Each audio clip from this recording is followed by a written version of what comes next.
What's up, YouTubers? It's me, Johnny. I haven't made a video in a long time. This is something that caught my eye. It's from Doug Casey's take. That's Matt Smith up there, as you can see, in Doug Casey. That's Doug in Uruguay. Anyhow, I thought this might be of interest to a few of my viewers. This is the title of his video, or today's video, which is April 20, 2021. Is lockdowns expand while U.S. State Department discourages international travel. Basically, I'll summarize. Something like 80% of the world, or the United States put 80% of the world on its poop list. In other words, they're suggesting you don't travel there under any circumstances, even if you legally can. It is funny because some of the countries are on the same level, are on level 4, which level 4, for those of you who don't know, are countries like Korea or North Korea. Like, you're not advised to go to North Korea. Obviously, there's a reason why that is. But Argentina is mixed in with Korea. So I found that kind of funny. But anyways, they're pointing out how, right or wrong, the U.S. government, for whatever reasons, doesn't want people traveling right now. And even if you're vaccinated, even if you have a good COVID test that says you don't have COVID, even with all that, the government's really encouraging people to stay in the United States and not leave. I don't know why they would do that, especially if vaccines work like they say. I don't know if you noticed, but the Chinese vaccine, it was rated at something like 95% effective. Now it's 85%. Well, similar things are happening with vaccines like Pfizer. I won't get into the exact details. Sputnik is the vaccine we have here in Guatemala, which is from Russia. By the way, the Sputnik is an RNA one. I'm not sure. I don't think the Chinese one is, so I'm not really sure. But the Pfizer, and the Johnson & Johnson, and the other ones are RNA vaccines, just for those who are interested in that knowledge. And again, if I'm wrong, I think it's RNA. I forget what they're calling it, but a lot of people aren't taking it for that reason. I don't really care. I'll be a guinea pig, I guess. But I still like to travel. But I like to travel when you don't need to spend $150 to get a vaccine, or pardon me, to get a not a vaccine passport, but you need to pay that to go into El Salvador for the test to prove you don't have it, and then you have to pay for another test to come back into Guatemala. I mean, it could be $200-300. So that's what I'm waiting for. But anyways, this is kind of funny because they're talking about how many first world countries are locking down, not just locking down, but they're using the vaccine passport as a reason you can't travel. But also, too, many people don't know this. And please leave a comment if I'm wrong. My understanding was if you do not have a vaccine and proof of vaccine in Israel, you can't go to the grocery store, you can't fly, can't go into a bank, you can't do anything that's basic to your survival, even up to possibly even going to work, unless you work for yourself or work at home. Well, other countries, if you watch this video, are going to start doing that. Well, that's what they say. We'll see what actually happens. It's hard for me to believe they're going to be able to enforce all this. Now, in Latin America and Asia, in Asia, I can see them enforcing this because they got the social credit, or China does, and they're kind of rolling that out all over the world, but especially in China.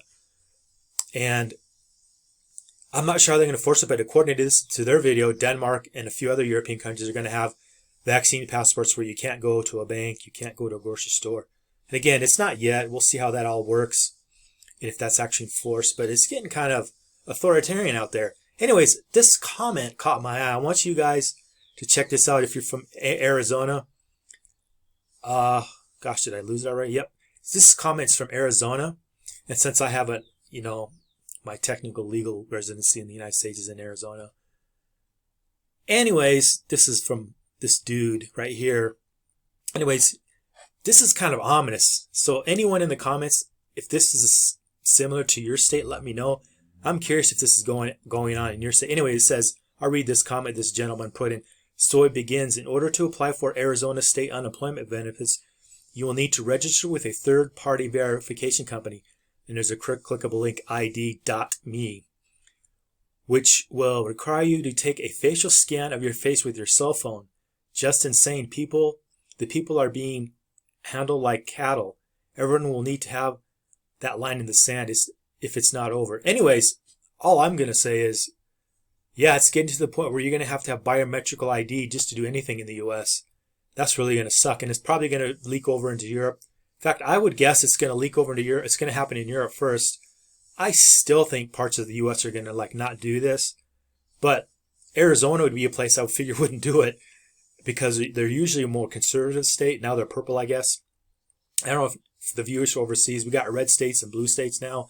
Then a purple state is if it's like 50-50, like Republican, and 50-50 Democrat, then they call it purple. Anyways, it's getting to the point where you're going to have facial recognition ID to get any kind of government benefit, and probably to even get your ID for your job and a lot of stuff like that. It may be already like that, and I'm just not aware of it. So drop it in comments if you have any experience with government agencies requiring facial recognition ID to get any kind of government help or government aid. I suspect that's how they're going to kind of do social credit in the U.S. You're going to have all these things you got to comply with or you won't get your government check. And since apparently 50% of Americans are on some kind of government aid program, it'll be easy to get the U.S. population to comply if that's what they're trying to do. Anyhow, this is me, Johnny, getting a little all stoked up about this. I mean, this has been on my radar for a long time. And I do think this kind of thing has a potential for some Western countries. I'm hoping in the U.S. maybe half the states do this, the other half don't.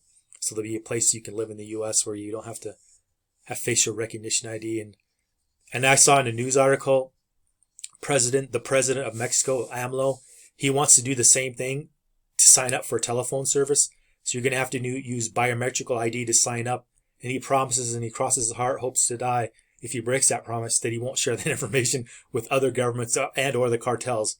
That's what I'm worried about. Not so much these governments doing this, but who are they going to give this information to? A lot of times it's going to go to cartels and government employees who are so-called, what I would call rogue government employees who are going to take advantage of this. And in first world countries that are hurting for money, I could see them doing that. And in third world countries, I don't have any doubt that they'll do that. I've been in Latin America too long, in the Philippines, to know this is how the game's played. Anyways, I'm going to shut this down, upload this, and wait for your comments. Again, if you have any comments on this happening in the U.S., facial recognition ID to sign up for government benefits, I would like you to leave a comment. Thank you.